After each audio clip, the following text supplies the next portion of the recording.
20 question पूरे कर लिए थे जो सूफी काव्य से संबंधित थे। मैं आपको सूफी काव्य से संबंधित प्रश्नोत्तरी कराने जा रही थी।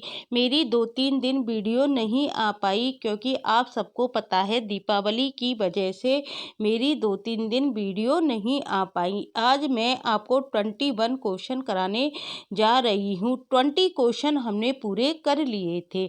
देखो 21 क्वेश्चन क्या है। निम्न में से कौन ज्ञान मार्ग की शाखा के कवि नहीं है।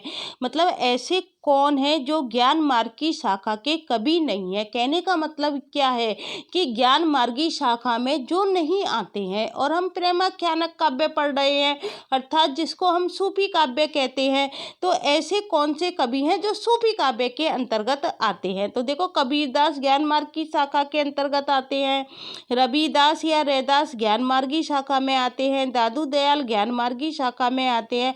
लेकिन जो कुतुबन कवि हैं वो किस में आते हैं, वो प्रेमाश्रयी शाखा के अंतर्गत आते हैं। 3 तो हमारे ज्ञान मार्गी कवि हैं, एक हमारा प्रेमाश्रयी कवि है और हमसे क्वेश्चन पूछ रहा है ज्ञान मार्ग की शाखा के कवि नहीं है। इसलिए हमको जानकारी होनी चाहिए ज्ञान मार्गी शाखा के अंतर्गत कौन कौन से कवि आते हैं, प्रेमाश्रयी काव्य में कौन कौन से आते हैं, राम भक्ति शाखा में कौन कौन से आते हैं और कृष्ण भक्ति शाखा में कौन कौन से कवि आते हैं। क्वेश्चन नंबर 22 है, सूफी प्रेमाख्यान परंपरा का प्रथम काव्य ग्रंथ है। जो सूफी प्रेमाख्यानक परंपरा है उसका प्रथम काव्य ग्रंथ कौन सा माना जाता है। मधुमालती, मृगावती, अनुराग बांसुरी या चंदायन।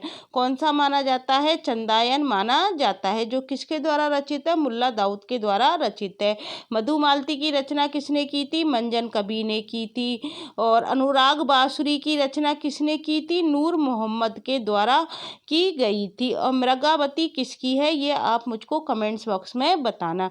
क्वेश्चन नंबर 23 है, नागमती वियोग खंड से संबंधित कौन सा कथन सही नहीं है।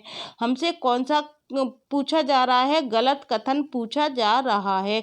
3 तो आपको सही दे रखे हैं और एक गलत दे रखा है। हमको कौन सा छांटना है, गलत वाला, सही नहीं है कहा जा रहा है। क्वेश्चन नंबर 23 में देखो, जायसी के 12 मासा के रूप में नागमती के वियोग का मार्मिक चित्रण किया गया है। बिल्कुल सही बात है कि 12 मासा के रूप में नागमती के वियोग का मार्मिक चित्रण किया गया है। इस खंड में पक्षियों के माध्यम से संदेश भेजने का उल्लेख भी जायसी ने किया है। बिल्कुल सही बात है कि इस खंड में पक्षियों के माध्यम से जायसी ने संदेश भेजने का उल्लेख किया है। यह वियोग प्रवास जन्य विरह के अंतर्गत आता है, यह बात भी बिल्कुल सही है। यह वियोग चैत्र मास से प्रारंभ होता है, यह गलत है क्योंकि वियोग का वर्णन होता है आषाढ़ महीने से प्रारंभ होता है। नागमती वियोग वर्णन मैं अपने चैनल पर आपको कराऊंगी दोबारा से, जब आप उसको पूरा अच्छी तरह से पढ़ लेना। प्रत्येक महीने में नागमती के विरह का वर्णन किया गया है। क्वेश्चन नंबर 24 है, कुतुबन किस बादशाह के आश्रित थे। कुतुबन थे वो किस बादशाह के आश्रित थे, अहमद शाह के थे, कुतुब शाह के थे, शेर शाह के थे या हुसैन शाह के थे। तो किस बादशाह के आश्रित थे ये मुझे आप कमेंट्स बॉक्स में इसका आंसर देना कि कुतुबन किस बादशाह के आश्रित थे, अहमद शाह के थे, कुतुब शाह के थे, शेर शाह के थे या हुसैन शाह के थे। क्वेश्चन नंबर 25 है, पीयू वियोग अस बाहुर जीव। पंक्ति में बाउर शब्द का क्या अर्थ है। जो बाउर शब्द आया है उसका क्या अर्थ है। पीयू वियोग अस बाहुर जीव, ग्रामीण स्त्री नहीं है, रोपण स्त्री नहीं है, विधवा नहीं है, इसका अर्थ क्या है, पगली है। बाउर जीव में बाउर का अर्थ है पगली, कि पिया के बिना वो क्या हो गई है, पागल हो गई है, पगली की तरह हो गई है। क्वेश्चन नंबर 26 है, पद्मावत में गुरु का प्रतीक कौन है। जो पद्मावत है उसमें गुरु का प्रतीक किसको बताया गया है। पद्मावती नहीं है, रतन सेन नहीं है। रतन सेन किसका प्रतीक है, आत्मा का प्रतीक या मन का प्रतीक है। नागमती किसका है, दुनिया धंधा है। तो गुरु का प्रतीक कौन हो गया, सुआ हो गया। कौन हो गया, गुरु का प्रतीक सुआ हो गया। तो देखो रतन सेन जो आया है वो मन या आत्मा का प्रतीक है। रतन सेन किसका प्रतीक है? मन या आत्मा का प्रतीक है। जो नागमती है वो दुनिया, धंधा या सांसारिक बुद्धि का प्रतीक है। और जो पद्मावती है ये श्रद्धा या सात्विक बुद्धि कह लो या परमात्मा का प्रतीक बनकर आई है। अलाउद्दीन किसका प्रतीक है? माया का प्रतीक है। और राघव चेतन किसका प्रतीक है? शैतान का प्रतीक है। क्वेश्चन नंबर 27 है, पद्मावत के रतन सेन की पत्नी का नाम क्या है? देखो आपने एक बात नोट की होगी, जो सूफी काव्य है उसमें सबसे ज़्यादा क्वेश्चन पूछे जाते हैं जायसी की पद्मावत से पूछे जाते हैं। इसके अलावा आरपीएससी फर्स्ट ग्रेड में मंझन कवि भी लगे हुए हैं, तो मंझन की मधुमालती से पूछे जा सकते हैं। और जो मोस्ट का लेखक हैं या कवि कह सकते हैं, जैसे नूर मोहम्मद है, उनकी अनुराग बांसुरी जरूर पूछी जाती है। तो ये आपको अच्छी तरह से कंठस्थ करने हैं। जायसी के पद्मावत के बारे में आपको संपूर्ण जानकारी होनी चाहिए। पद्मावत के रतन सेन की पत्नी का नाम क्या है? इंद्रावती नहीं है, कमलावती नहीं है, मृगावती नहीं है, क्या नाम है? नागमती है। नागमती है दुनिया धंधा। नागमती को क्या माना गया है? दुनिया धंधा माना गया है। पद्मावत के रत्न सेन की पत्नी का नाम क्या था? नागमती था। इसलिए तो नागमती का वियोग वर्णन दिखाया गया है। जब रत्न सेन नागमती को छोड़कर किसके पास चला जाता था? पद्मावती के पास चला जाता है। तो नागमती क्या है? अपने रत्न सेन की याद में क्या करती है? 12 महीने वियोग का वर्णन जायसी करते हैं। क्वेश्चन नंबर 28 है, छार उठाए लीनी एक मुट्ठी दीनी उड़ाए पृथ्वी झूठी। यह पंक्ति किस ग्रंथ से ली गई है? छार उठाए लीनी एक मुट्ठी क्या ले ली उसने? छार मिट्टी ले ली। ये चंदायन से ली गई है, आखिरी कलाम से ली गई है, रामचरितमानस से ली गई है या पद्मावत से ली गई है? तो यह जो ली गई है यह पद्मावत से ली गई है। क्वेश्चन नंबर 29 है, रामचंद्र शुक्ल प्रेमाख्यान परंपरा की पहली रचना किसे मानते हैं? जो रामचंद्र शुक्ल हैं वो प्रेमाख्यान परंपरा की पहली रचना किसे मानते हैं? सत्यवती कथा को मानते हैं, चंदायन को मानते हैं, हंसावली को मानते हैं या मृगावती को मानते हैं? रामचंद्र शुक्ल हैं वो प्रेमाख्यान परंपरा की पहली रचना किसको मानते हैं? मृगावती को मानते हैं। और राम कुमार वर्मा किसको मानते हैं? मुल्ला दाऊद कृत चंदायन को मानते हैं। राम कुमार वर्मा किसको मानते हैं? मुल्ला दाऊद कृत चंदायन को। और गणपति चंद्रगुप्त ने किसको माना है? असायत कृत हंसावली को। और हजारी प्रसाद द्विवेदी ने किसको माना है? ईश्वर दास कृत सत्यवती कथा को पहली रचना माना है। आपके एक क्वेश्चन में मैंने 4 क्वेश्चन बना दिए हैं। पहला क्वेश्चन क्या बन जाएगा इसमें से?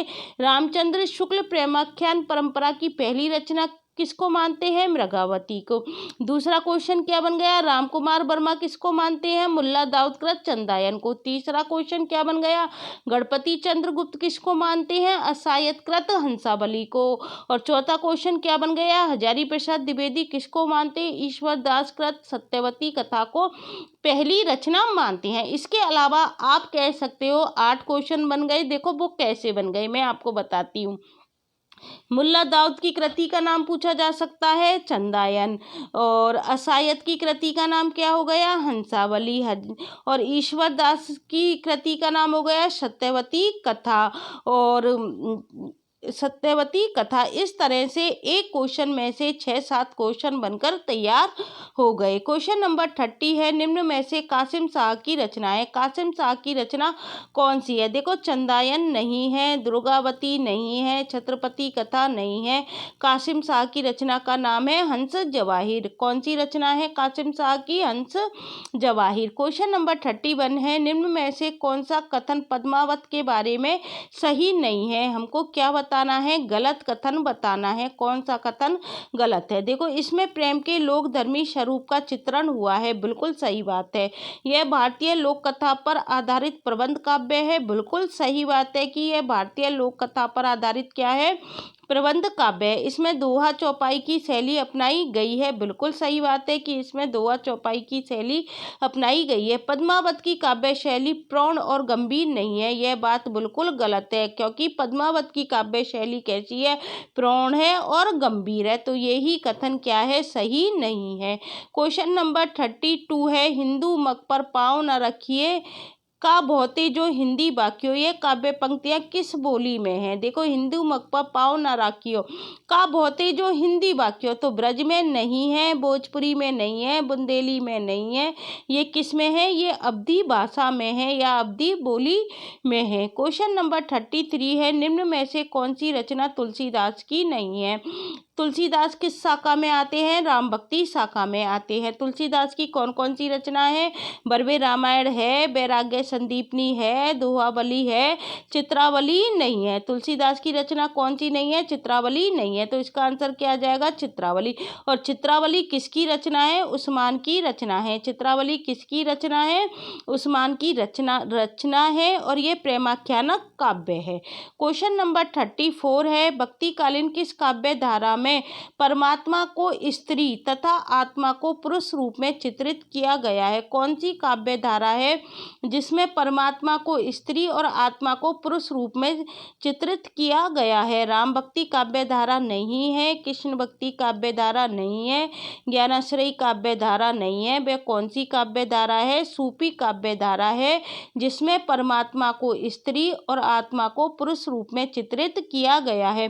क्वेश्चन नंबर 35 है, प्रेम मार्गी कवि नहीं है। मैंने आपसे क्या कहा था, आपको पता होना चाहिए प्रेम मार्गी कवि कौन कौन से हैं, संत काव्य के कवि कौन कौन से हैं, राम भक्ति शाखा के कौन कौन से हैं, कृष्ण भक्ति शाखा के कौन कौन से हैं। ये चारों हमको याद हो जाएंगे शाखाओं के, तो भक्ति काल के कवि हमको याद हो जाएंगे। इसके अलावा भक्ति काल के जितने भी दर्शन हैं वो भी हमको याद होने चाहिए, क्योंकि दर्शन से संबंधित एक या दो क्वेश्चन पेपर में जरूर पूछे जाते हैं। तो प्रेम मार्गी कवि कौन से नहीं है, मलिक मोहम्मद जैसी की पद्मावत है, प्रेम मार्गी कवि है। मुल्ला दाऊद की चंदायन है, प्रेम मार्गी कवि है। मंजन की क्या है, मंजन की मधुमालती है, तो ये भी प्रेम मार्गी कवि हैं। और सूरदास कौन से मार्गी कवि हैं, ये कृष्ण भक्ति शाखा के कवि हैं, तो ये ही प्रेम मार्गी कवि नहीं है। पद्मावत क्या है, क्वेश्चन नंबर 36 है, पद्मावत क्या है, एक ये काव्य है, मुक्तक काव्य है, एक त्रासदी है।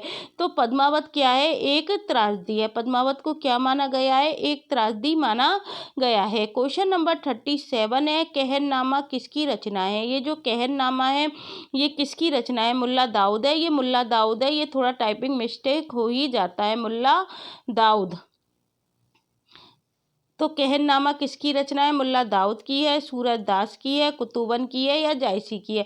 तो किसकी रचना है, कहरनामा जायसी की रचना है। पद्मावत की विधा क्या है, अब देखो पद्मावत है ये किस विधा में लिखा गया है, क्या मुक्तक काव्य में लिखा गया है, खंड काव्य में लिखा गया है, प्रबंध काव्य में लिखा गया है या उपरोक्त सभी। तो पद्मावत किस में लिखा गया है, प्रबंध काव्य है पद्मावत। क्वेश्चन नंबर 39 है, निम्न में से ज्ञानदीप का रचनाकार कौन है। जो ज्ञानदीप रचना है उसका रचनाकार कौन है, उस्मान नहीं है, तहसील शाह कोई कवि है ही नहीं, नूर मोहम्मद नहीं है। नूर मोहम्मद की कौन सी है, अनुराग बांसुरी। तो ज्ञानदीप का रचनाकार कौन हो गया, शेख नबी। ज्ञानदीप का रचनाकार कौन हो गया, शेख नबी। क्वेश्चन नंबर 40 है, भक्तिकालीन सूफी काव्य धारा की विशेषताओं के संदर्भ में निम्न में से एक विशेषता गलत है, उस विशेषता को चुनिए। सूफी काव्य धारा की जो विशेषताएं हैं उनके संदर्भ में एक विशेषता गलत है, उस विशेषता को हमको चुनना है। 3 बिल्कुल सही है और एक गलत है। इस काव्य धारा के सभी कवियों ने हिंदू प्रेमी प्रेमिकाओं की प्रेम कथा का काव्यात्मक चित्रण प्रस्तुत किया है। बिल्कुल सही बात है कि इस काव्य धारा के जितने भी कवि हुए हैं सभी कवियों ने जो हिंदू प्रेमी प्रेमिकाएं हैं उनकी प्रेम कथा का काव्यात्मक चित्रण प्रस्तुत किया है। इस काव्य धारा की कवियों ने अवधी तथा राजस्थानी में रचनाएं की हैं। बिल्कुल सही बात है, अवधी में भी रचनाएं की गई, ज़्यादातर रचनाएं अवधी में हैं लेकिन राजस्थानी में भी रचनाएं हमको प्राप्त होती हैं। इस काव्य धारा के कवियों ने सिर्फ प्रबंध काव्य ही लिखे, ये भी बात बिल्कुल सही है कि हमको सूफी काव्य में प्रबंध काव्य ही देखने को मिलते हैं। तो इस काव्य धारा के कवियों ने सिर्फ प्रबंध काव्य ही लिखे। इस काव्य धारा के सभी कवि मुसलमान तथा विदेशी थे। ये बात बिल्कुल गलत है कि सभी कवि मुसलमान तथा विदेशी थे, क्योंकि इसमें काव्य धारा में कवि हिंदू भी थे। तो ये बात क्या है, गलत है कि इस काव्य धारा के सभी कवि मुसलमान तथा विदेशी थे। तो गाइस मैंने आज आपको 40 क्वेश्चन करा दिए हैं। 20 क्वेश्चन इससे पहले की वीडियो में करा दिए थे। आज मैंने आपको 21 से लेकर 40 तक क्वेश्चन करा दिए हैं। कल मैं आपको 41 से 60 तक क्वेश्चन कराऊंगी। यदि आपको ये वीडियो अच्छी लगती है तो इसे अन्य छात्रों के लिए शेयर करना मत भूलना। प्लीज़ मेरे चैनल को लाइक, शेयर और सब्सक्राइब करना मत भूलना। Thank you guys.